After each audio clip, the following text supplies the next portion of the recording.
Hey everyone, what's up? John here from Let's Talk Resident Evil, and IGN did something that none of us expected, and this morning they put out new gameplay for Resident Evil Village. And here at Let's Talk Resident Evil, we suspect this is probably going to be the demo that we are going to be getting sometime this month that will probably be announced at the showcase. But there's a lot to unpack, there's a lot to get into, and that's what we're going to do right here.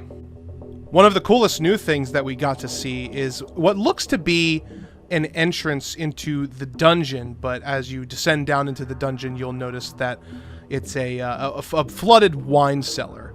But bringing it back upstairs just a minute, there's 4 statues, and what I thought was really interesting about this particular area is that it seems like they're surrounding a hole to a door, but it's in the shape of a keyhole.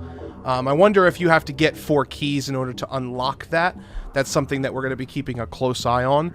But the 4 statues appear to be representative of the 4 main houses that we all have been theorizing about ever since the announcement that there was going to be multiple houses in Resident Evil Village. So definitely let us know what you think about that in the comment section below, because do you think you're going to need to unlock this door by getting the 4 different keys, or do you think it was just a design choice from Capcom, because that's always possible as well? One of the things we've been wondering is, how is the gameplay going to hold up in comparison to Resident Evil 7? Because Resident Evil 7, it was kind of, well, uninteresting, and the molded were very boring.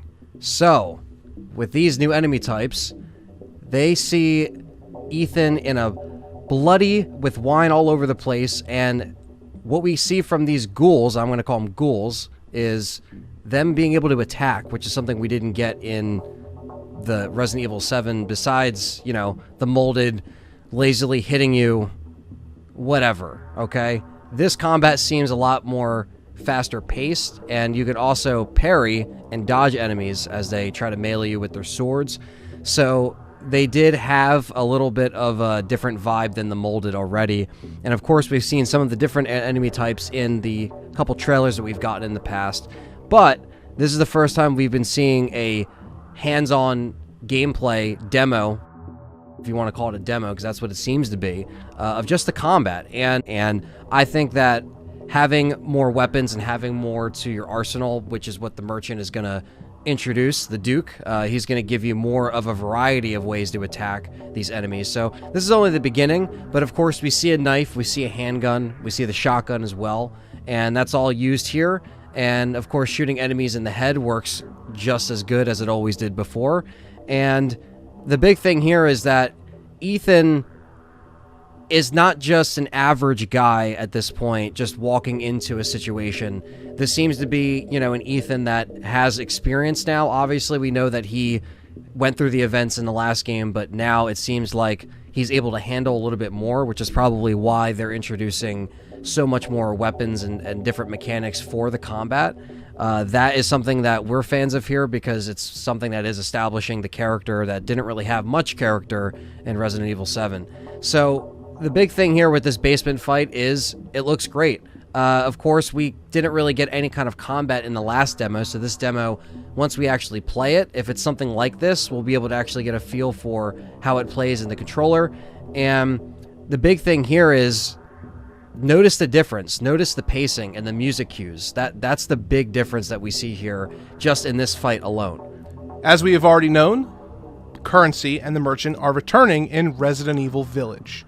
Now, one of the things that you can see in the gameplay provided to the public by IGN is the return of the drops. So yes, enemies are dropping lei, the currency being used in Resident Evil Village this time around.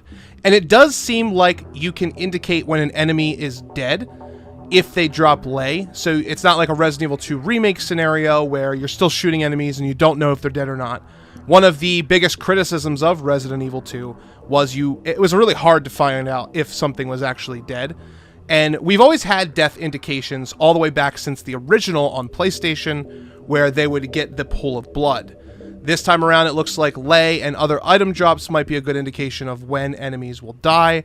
Thought it was interesting enough to bring up. But also, there is a treasure, or what appears to be a treasure. We're assuming it's a treasure. The Crystal Skull. and it looks like it was put in an area off the beaten path to kind of maybe show the player like, hey, remember those treasures in Resident Evil 4? Well, we're bringing them back as well. So the treasures are going to be needed for Resident Evil Village in order to buy upgrades and ammo recipes and more. So we're looking forward to that because Anthony and I here at Let's Talk Resident Evil are fans of the treasure system, and we are fans of the upgrading of weapons. Another thing that's returning from Resident Evil 4 is the breakable boxes. So in Resident Evil engine fashion, the RE engine, just like Resident Evil 7 and Resident Evil 3 Remake, we are seeing the return of the yellow taped boxes, or the boxes with the yellow markers on them. And it does look like this time around, it might be just a demo thing, we're not sure, but it does look like this time around there is a prompt in order to cut the boxes. Instead of like the Resident Evil 4 style where you run up to them and you actually manually knife them, it looks like there is going to be a prompt. So in the video, I thought it was funny how when he first goes down into the cellar and says, "What the hell?" because he's like looking at all the flood, he actually cuts the barrel and it doesn't do anything. And I think that was clever on the IGN player's part, or whoever was playing it. It could be footage just provided to IGN.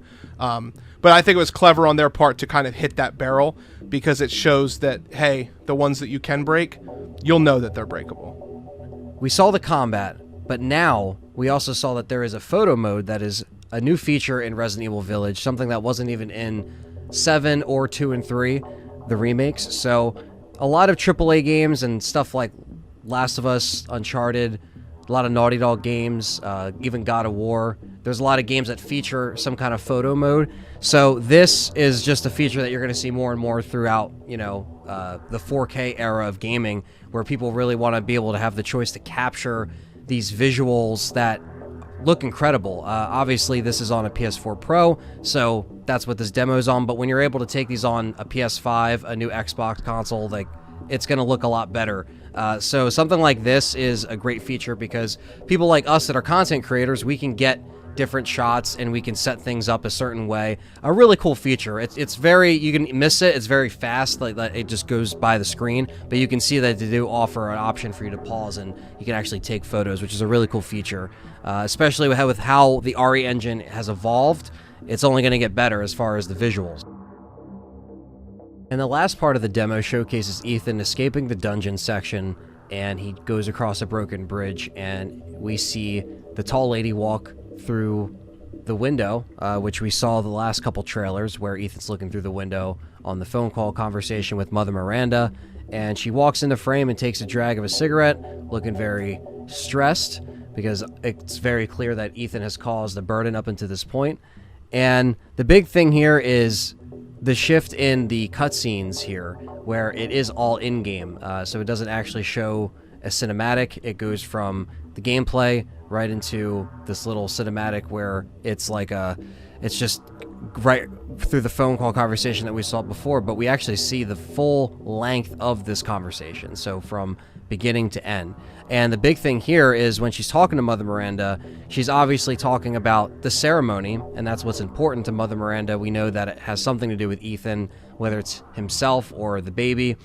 This is stuff that we're still figuring out, but that's the big thing here, is that the way it ends, which is something we haven't seen in this little cinematic section, is she throws her furniture. She's pissed, and she says, "The hell with the ceremony. That man will pay for what he's done." So he's done something bad. Pissed her off up until this point. This may be in the middle of the game. This may be, you know, a couple hours in. We don't know. But at this point, she's taking matters into her own hands, which means that she will kill him if she has to. Even if it goes against getting everything ready for the ceremony, she should be focusing on everything else. So Ethan's a pain in the ass, and we might know this already from Resident Evil 7, but even more of a pain in the ass now to the tall lady and the daughters. But the big thing here is the conversation that she has. Is that going to play a big role in her going rogue in the story? Is she just going to go against everything and just going to fight all the way to the very end to try to get Ethan? It's possible. It's very possible. We know the tall lady has been showcased up until this point as being very important in this game, a very important figure. So we shall see where the story takes us, and we hope that the cutscenes as well as the, you know, whether they're being in-game or not. Let's just hope that they're a little bit better than they are in Resident Evil 7. So far, everything looks good. Now, I'm a big fan of ambient soundtracks when they're dynamic, and it looks like Village is shaping up to be one of the most effective dynamic ambient soundtracks since the RE engine has been around. I think it's really cool how enemies seem to spot you, and there's like cinematic hits like, I think that's really, really cool. And I think that if they go full in on this, like it, because it did work with Mr. X in Remake 2, and Resident Evil 4 Original, obviously that we've had dynamic soundtracks since back then. When enemies would spot you, the music would change. But in Village, so far from what we've seen and heard, it looks like it's the best it's been in the series since. Maybe even the best ever. I'm really excited for the music. You know, here, we're big fans of the music. I know a lot of our community is big fans of the music. Obviously, there was a lot of controversy about the Resident Evil 2 and 3 remake soundtracks. So hopefully with this all new original ambient soundtrack that they're going for Village, we're going to get a lot of fans on board and really just jam out to it, because it seems to be one of the best, or shaping up to be one of the best soundtracks from the RE engine to date, which I don't think is really that hard to do, because most of them have kind of been subpar in execution. Mr. X's soundtrack is definitely his song, Deep Impact, or I forget what it's called. I think it's Deep Impact. His song is great.